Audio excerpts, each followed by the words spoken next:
இயேசு ஜீவிக்கிறார். சுவிசேஷ ஊழியம் வழங்கும் ஜீவ வார்த்தைகள். கிறிஸ்துவில் பிரியமானவர்களே, ஆண்டவராகிய இயேசு கிறிஸ்து நாமத்தில் உங்களை யாவரையும் அன்போடு வாழ்த்தி வரவேற்கிறோம். இயேசு ஜீவிக்கிறார் ஊழியத்தின் சார்பாக ஜீவ வார்த்தைகள் நிகழ்ச்சி வந்திருக்கிற உங்களை கர்த்தர் ஆசீர்வதிப்பாராக. ஒவ்வொரு நாளும் இதே நேரத்தில் இந்த வார்த்தைகளை கேளுங்கள், அநேகரை கேட்க செய்யுங்கள். ஊழியத்திலே பயன்படுத்த விரும்பினாலும் எங்களுடைய வெளியீடுகள் தேவையானாலும் எங்களோடு தொடர்பு கொள்ளுங்கள். நாம் ஒருமித்து அவர் நாமத்தை உயர்த்துவோமாக. அவர் தமது வார்த்தைகளை அனுப்பி அவர்களை குணமாக்கி அழிவுக்கு தப்புவிக்கிறார் என்ற வார்த்தையின்படி இந்த வார்த்தை கேட்டு கீழ்ப்படுகிற ஒவ்வொருவருக்குள்ளும் அற்புதங்கள் நடக்கும் என்பதிலே சந்தேகமே இல்லை. இந்த நாளிலும் தேவன் தருகிற வார்த்தையை நான் வாசிக்கிறேன், ஜெபத்துடன் கேளுங்கள். லூக்கா சுவிசேஷம் 19ஆம் அதிகாரம் 10ஆம் வசனம்.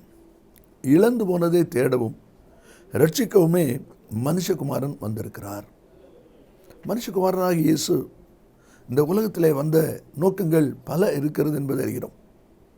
பாவியை ரட்சிக்க, கெட்டுப்போனதை மீட்க, இப்படி பல அனுபவங்கள் இருக்கு.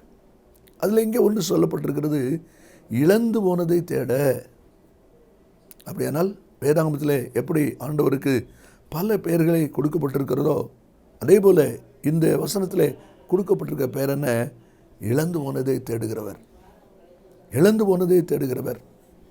இந்த வார்த்தை கேட்டுக்கொண்டிருக்கிற அன்பு நேச பிள்ளைகளே, இந்த நாளிலும் உங்களுடைய வாழ்க்கையில், குடும்பத்தில், உங்களுடைய ஊழியத்தின் பாதையிலே அல்லது உங்களுடைய கையின் பிரயாசத்திலே நீங்கள் இழந்து போன காரியம் என்ன? அது நிமித்தம் அடைந்த வேதனை நாட்களுக்கு ஒரு முடிவு வருகிறது. உன் தூக்க நாள் முடிந்து போம் என்ற வார்த்தையை நிறைவேற்றும்படி கர்த்தர் இந்த நாளில் வந்திருக்கிறார். எப்படியாக? இழந்து போனதை தேடுகிறவராக. வேகதாமத்திலிருந்து சில அனுபவங்களை நாம் வாசிக்க போகிறோம். எசேக்கியேல் 34:11 நாம் வாசிக்கும் போது, இதோ நானே என் ஆடுகளை தேடி பார்ப்பேன் என்று சொல்கிறார். லூக்கா 15ஆம் அதிகாரத்தில் 3 விதமான உவமைகள் சொல்லப்படுகிறதை நாம் பார்க்கிறோம். அதில் காணாமற் போனதை தேடுகிற அனுபவம் சொல்லப்பட்டிருக்கிறது.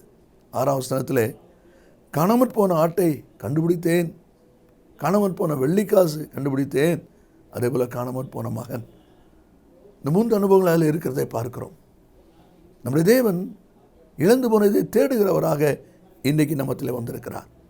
வார்த்தையில் கேட்டுக்கொண்டிருக்கிற அன்பு நேச பிள்ளைகளே, எதை இழந்து, யாரை இழந்து, என்னென்ன காரியங்களை இழந்து இனி ஒரு மீட்பு உண்டா, இதில் ஒரு மாற்றம் உண்டாகுமா என்று சொல்லி எதிர்பார்ப்போடு இருக்கிற உங்களுக்கு தான் கர்த்தர் பேசி கொண்டிருக்கிறார். அவர் இழந்து போனதை தேடுகிறவர். முதலாவது நாம் வாசிக்கிறோம் யோபின் புஸ்தகம் 19ஆம் அதிகாரம் 14ஆம் வசனத்திலே, என் பந்து ஜனங்கள் என்னை விட்டு விலகி போனார்கள். பந்து ஜனங்கள் என்றால் இரத்த பாசம், இரத்த சம்பந்தம், பிரிந்து போன குடும்பங்கள்.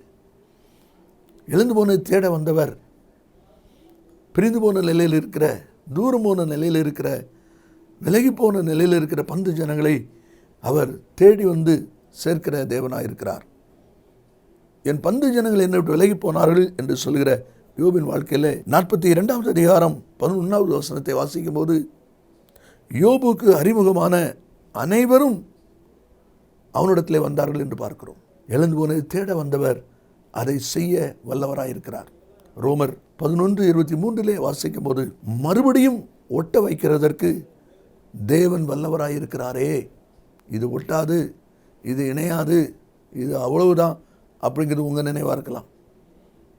ஆனால் இன்றைக்கு இழந்து போனதை தேட வந்தவராகிய கர்த்தர் நீங்கள் இழந்த பந்து ஜனங்களை, குடும்பத்தின் நன்மைகளை மீண்டும் ஒட்ட வைப்பதற்கு அவர் அவளாயிருக்கிறார். அதற்காகவே இழந்து போனதை தேட வந்தவர் இன்றைக்கு உங்களை தேடி வந்திருக்கிறார், உங்களோடு பேசி கொண்டிருக்கிறார். ஏசாயா 60:4 நாம் வாசிக்கும் போது, அவர்கள் எல்லாரும் ஏகமாய் கூடி உன்னிடத்திலே வருவார்கள். 14 வாசிக்கும் போது, உன்னை ஒடுக்கினவர்கள் பிள்ளைகளும் உன்னிடத்திலே வருவார்கள். இது தேவனுடைய வார்த்தை. இந்த வார்த்தை நிச்சயமாய் நிறைவேற்றுவதற்கு ஆண்டவர் போதுமானவராயிருக்கிறார். இரண்டாவதாக நாம் வாசிக்கிறோம் கொலோசையர் 2ஆம் அதிகாரம் 19ஆம் வசனத்திலே, உங்கள் பந்தய பொருளை நீங்கள் இழந்து போகும்படி உங்களை வஞ்சியாதிருக்க பாருங்கள்.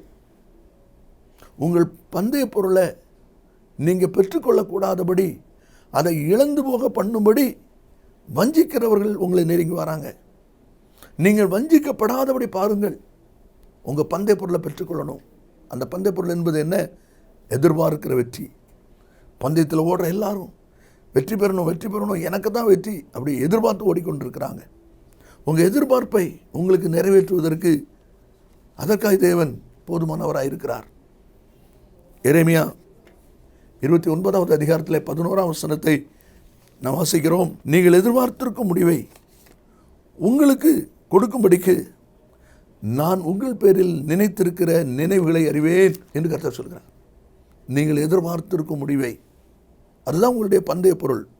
அதை நிறைவேற்றுவதற்கு, அதை உங்களுக்கு அருளி செய்வதற்கு கர்த்தர் உங்கள் மேலே நினைவாக இருக்கிறார்.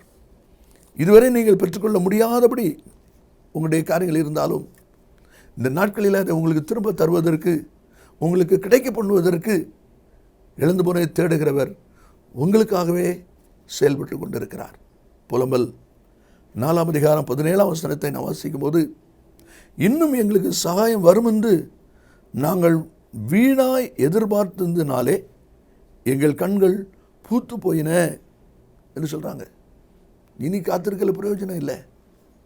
காத்திருந்து காத்திருந்து கண்ணெல்லாம் பூத்து போச்சு. இனி பிரயோஜனம் இல்லை. அந்த நிலையில் இருக்கிறீங்களா? இழந்து போனதை தேட வந்தவர் நீங்கள் எதிர்பார்த்திருக்கிற முடிவை உங்களுக்கு நான் கொடுப்பேன் என்று கர்த்தர் சொல்லுகிறார். ஒருவேளை உங்களுடைய மனசில் இருக்கிற எண்ணத்தின்படி, இதுவரை நீங்கள் கடந்து வந்த பாதையின் அனுபவப்படி, ஆகாய் 1:9 வாசிக்கிறோம், அதிகமாய் வரும் என்று எதிர்பார்த்திருந்தும் இதோ கொஞ்சம். மீகா 1:12 நன்மை வரும் என்று எதிர்பார்த்திருந்தால் இதோ தீமை வாசல் வரைக்கும் வந்தது.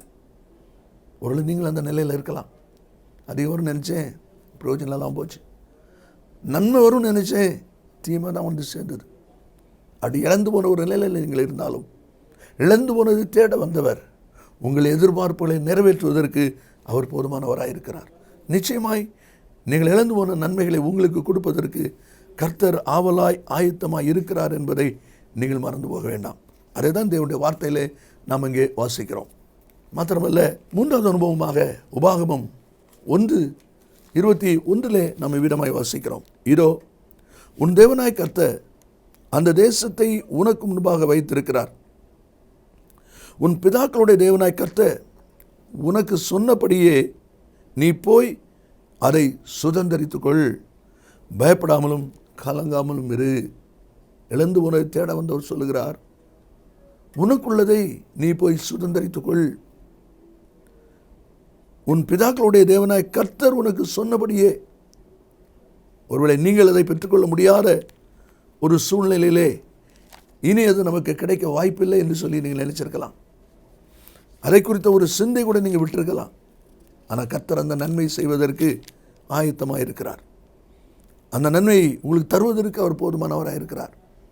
அதே உபாகமம் 30:5 உன் பிதாக்கள் சுதந்தரித்திருந்த தேசத்தை நீ சுதந்தரிக்கும்படிக்கு உன் தேவனாய் கர்த்தர் அதில் உன்னை சேர்த்து உனக்கு நன்மை செய்து உன் பிதாக்களை பார்க்கிலும் உன்னை பெருக பண்ணுவார், உன்னை வர்த்திக்க பண்ணுவார் என்று சொல்லி அந்த வார்த்தை சொல்வதை நாம் அதில் பார்க்கிறோம். அன்பு நேச பிள்ளைகளே, சற்று யோசியுங்கள். ஒருவேளை மனுஷனால் இது முடியாது, ஆனால் தேவனால் எல்லாம் கூடும். எசேக்கியேல் 37வது அதிகாரம் 14ஆம் வசனத்திலே நான் வாசிக்கும் போது, நான் உங்களை உங்கள் தேசத்தில் வைப்பேன் என்று சொல்கிறான். அப்படியானால் உங்களுக்கு சுதந்திரமான இடத்துல நான் உங்களை வைப்பேன். அந்த வார்த்தையை மாறுவது இல்லை என்று சொல்லி நாம் பார்க்கிறோம். எலிசா தீர்க்கதரிசி காலத்தில் நடந்த ஒரு உண்மை சம்பவத்தை 2 ராஜாக்கள் 8ஆம் அதிகாரத்தின் முதல் சில வசனங்களிலே நாம் வாசிக்கிறோம். தேசத்திலே 7 வருஷம் பஞ்சம் என்று எலிசா சொன்னதுனாலே சூனேமியாள் பெலிஸ்தர் தேசத்துக்கு போய்விட்டாள். அங்கிருந்து இப்பொழுது திரும்பி வந்து தன்னுடைய பங்குக்காக, தன்னுடைய நன்மைக்காக அவள் காத்திருக்கிறாள். ஆனால் கிடைக்கக்கூடாத சூழ்நிலை ஏற்பட்ட பொழுது ராஜாவிடத்தில் வருகிறாள். 2 ராஜாக்கள் 8ஆம் அதிகாரம் 6ஆம் வசனத்தில் ராஜா அந்த ஸ்திரீயை கேட்டதற்கு அவள் அதை அவனுக்கு விவரித்து சொன்னாள். அப்பொழுது ராஜா அவளுக்கு ஒரு பிரதானியை நியமித்து அவளுக்கு உண்டானது எல்லாவற்றையும் அவள் தேசத்தை விட்ட போன நாள் முதல் இதுவரைக்கும் உண்டான அந்த வயலின் வருமானம் அனைத்தையும் அவளுக்கு கிடைக்கும்படி செய். தன்னுடைய இடம், தன்னுடைய வயல், அதுதான் வேணும்னு அவள் வந்தா. ஆனால் இங்கே என்ன செய்யப்படுகிறது? வயலும் கிடைக்கிறது. அந்த வயல் இருந்தால் 7 வருஷம் அதில் என்ன வருமானம் உண்டோ அந்த வருமானமும் கிடைக்குது. இதில் இன்னொரு விசேஷம் என்னென்னா, வயலில் வருமானத்தை எதிர்பார்க்கணும்னா முன்னால் நம்ம முதலீடு செய்யணும், விதைக்கணும், பக்குவப்படுத்தணும், அறுவடை செய்யணும், இப்படி நிறைய காரியம் இருக்குது. அதுக்குரிய செலவு செய்திருக்கணும். ஆனால் இவ செலவும் செய்யலை, பிரயாசமும் படலை, 7 வருஷம் பலனும் கிடைக்குது. எவ்வளோ ஆச்சரியமான ஒரு காரியம்! காரணம், இழந்து போனதை தேட வந்தவராக ஆண்டவரே இந்த நாளிலே உங்கள் மத்தியில் வந்திருக்கிறார். நீங்களும் கூட இனி இல்லை என்கிற நிலையில் போயிருந்தாலும் கர்த்தர் சொல்லுகிறார், இல்லை, அது உனக்கு உண்டு, அந்த காரியத்தில் உனக்கு நான் நன்மை செய்ய போகிறேன் என்று சொல்கிறார். கடைசியாக அப்போஸ்தலர் 1ஆம் அதிகாரம் 24வது வசனத்தை நாம் வாசிக்கும்போது, எல்லாருடைய இருதயங்களையும் அறிந்திருக்கிற கர்த்தாவே, யூதாஸ் என்பவன் தனக்குரிய இடத்துக்கு போகும்படி இழந்து போன இந்த ஊழியத்திலையும் இந்த அப்போஸ்தல பட்டத்திலும் பங்கு பெறுவதற்காக 2 பேர் சொல்கிறான். அந்த வார்த்தையை கவனிங்க. இழந்து போன இந்த ஊழியம், இந்த அப்போஸ்தல பட்டம். அப்படியானால் யூதாஸ் என்பவன் இழந்து போன அந்த ஊழியம், ஒருவேளை இந்த ஊழியம் வேண்டாம், இது கடினமானது, இதை வச்சு நல்ல செயல்பட முடியலைன்னு சொல்லி நீங்கள் விட்டுருப்பீங்கனாலும், இந்த நாளில் கர்த்தர் சொல்லுகிறார், இழந்து போனதை தேட வந்தவர் இல்லை, நீங்கள் அதை செய்யணும், நீங்கள் அதை செய்வீங்க. 2 தீமோத்தேயு 4:5 உன் ஊழியத்தை நிறைவேற்று என்று சொல்லப்பட்டிருக்கு. உன் ஊழியத்தை நிறைவேற்று, அதற்குரிய பலனை, அதற்குரிய கிருபையை, அதற்குரிய தாளந்தை கர்த்தர் தருகிறவராயிருக்கிறார். இழந்து போனதை தேட வந்தவர் மீண்டும் அவர் உங்களுக்கு கொடுத்த பணியை நீங்கள் செய்ய வேண்டும் என்று எதிர்பார்க்கிறார். ஆதியாகமம் 3:1 ஆதாமே, நீ எங்கே இருக்கிறாய்? ஆண்டவர் தேடுகிறார். ஆண்டவர் தேடுகிறார். அவன் மரத்துக்கு பின்னால் ஒளிஞ்சு கொண்டு இருக்கிறான். நான் வைத்த இடத்துல நீ இல்லையே, நீ எங்கே போனாய்? அன்புநேச பிள்ளையே, அதே தேவனாய் கர்த்தர் உங்களை தேடிக்கொண்டிருக்கிறார். மனுஷர் தேடாமல் உங்களை விட்டுருக்கலாம், உங்களை கனப்படுத்தாமல் விட்டுருக்கலாம். தளர்ந்துட்டீங்களா? இந்த ஊழியமே எனக்கு வேண்டான்னு சொல்லிட்டீங்களா? இல்லை, உங்களை தேடி கர்த்தர் வந்திருக்கிறார். என் மகனே, மகளே, நீ எங்கே இருக்கிறாய்? நான் உன்னோடு பேச வந்திருக்கிறேன். உன் சத்தத்தை, உன்னுடைய எதிர்பார்ப்பை கேட்க நான் வந்திருக்கிறேன். நீ எங்கே இருக்கிறாய்? இழந்து போனதை தேட வந்தவர் உங்களை தேடி வந்திருக்கிறார். ஆதியாகமம் 16:6 ஆகார் சாராயை விட்டு ஓடிப்போனார். வனாந்திரத்தை பார்த்து ஓடுகிறார். தேவனாய் கர்த்தரோ தம்முடைய தூதனை அனுப்பி நீருற்றண்டையிலே அவளை தடுத்து நிறுத்தி, நீ திரும்பவும் நாச்சரண்டைக்கு போ என்று சொல்லி அனுப்புறதை நாம் பார்க்கிறோம். அப்படியானால் கடினங்கள், வேதனைகள் வரும்பொழுது நீ விலகி ஓடுவதை நான் விரும்பவில்லை. நீ திரும்பி வா, நான் உன்னை எதிர்பார்த்து கொண்டு இருக்கிறேன், உன்னை கனப்படுத்த நான் ஆயத்தமாக இருக்கிறேன். பேதுரு கூட யோவான் 21:3 மற்ற எல்லாரையும் பார்த்து சொல்கிறான், நான் மீன் பிடிக்க போகிறேன். அப்போ அவங்களும் நாங்களும் மீன் பிடிக்க வரோம் என்று சொல்லி அவனோடு கூட போகிறத நம்ம பார்க்குறோம். அந்த வசனத்தை பின்னால் வாசிப்பீங்கன்னா 15வது வசனத்தில் கர்த்தர் கேட்குறாரு, பேதுருவே, என் ஆட்டுக்குட்டிகளை மேய்ப்பாயாக, நீ என்னிடத்தில் அன்பாக இருக்கிறாயா? அவன் ஆமாண்டவரேன்னு சொல்லி அர்ப்பணிக்கிறான். 3 விஷயம் அந்த கேள்வி கேட்கிறான். இந்த வார்த்தை கேட்கிற அன்பு நேச பிள்ளைகளை, இழந்து போனதை தேட வந்தவர் இன்றைக்கு உங்களை தேடி வந்திருக்கிறார். 4 அனுபவங்களை பார்க்கிறோம். பிரிந்து போன பந்து ஜனங்கள், குடும்பம், இரத்த பாசம் திரும்பவும் மறுபடிக்கு ஆண்டவர் தேடி வந்திருக்கிறார்.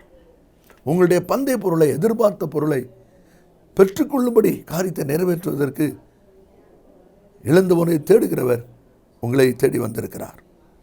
பிதாக்களின் சுதந்திரம் உங்களை விட்டு போய்விட்டதா? அதை மீண்டும் உங்களுக்கு தரும்படி இழந்து போனதை தேட வந்தவர் உங்களை தேடி வந்திருக்கிறார். அதமே நீ எங்கே இருக்கிறாய்? யூதாஸ் இழந்து போன அந்த ஊழியத்தின் அனுபவத்தை மீண்டும் கொடுப்பதற்கு தேவன் உங்களை தேடி வந்திருக்கிறார். நாம் ஜெபிப்போமா? இயேசு சீக்கிரம் வரப்போகிறார். நல்ல பிதாவையும் நன்றியோடு துதிக்கிறோம். உடைய வார்த்தை ஆமென்றும் ஆமென் இருப்பதற்காக ஸ்தோத்திரம். இந்த வார்த்தை விசுவாசத்தோடு கேட்டு கீழ்ப்படுகிற ஒவ்வொருவரும் இழந்து போனதை தேட வந்தவர். நீர் நன்மை கொடுக்க ஆயத்தமாக இருக்கிறீர். அவர்களும் அதை பெற்றுக்கொள்ள தன்னை ஆயத்தப்படுத்திக் கொள்ள உதவி செய்யும். இயேசுவின் நாமத்தில் பிதாவே, ஆமென் ஆமென். கர்த்தர் உங்களை ஆசீர்வதிப்பாராக. ஆமென். அருமையானவர்களே, கடந்த நாட்களில் ஒரு புஸ்தகத்தை குறித்து நான் உங்களுக்கு சொன்னேன். 50 செய்திகள் அடங்கிய இந்த புஸ்தகம் உங்கள் ஆவிக்குரிய வாழ்க்கைக்கு மிகவும் பிரயோஜனமாக இருக்கும். ஊழியர்களுக்கு சிறப்பாக பிரயோஜனமாக இருக்கும். நீங்கள் இதை பெற்று பயன்படும்படி உங்களை அன்பாய் கேட்டுக்கொள்கிறேன். மற்ற விவரங்களை என்னிடத்தில் கேட்டுக்கொள்ளுங்கள். கர்த்தர் உங்களை ஆசீர்வதிப்பாராக. மேலும் விவரங்களுக்கும் உங்கள் ஜெப தேவைகளுக்கும் நீங்கள் எங்களோடு தொடர்பு கொள்ள வேண்டிய முகவரி ஜீசஸ் லிவ்ஸ் காஸ்பல் மினிஸ்ட்ரீஸ், சகோதரர் John M Jeyaraj, 123A Dohnavur road, Mavadi, Nellai மாவட்டம், தென்னிந்தியா 627107. Cellphone 9441132292. Email yesujivikaran@gmail.com. Website www.jesuslivesministries.org.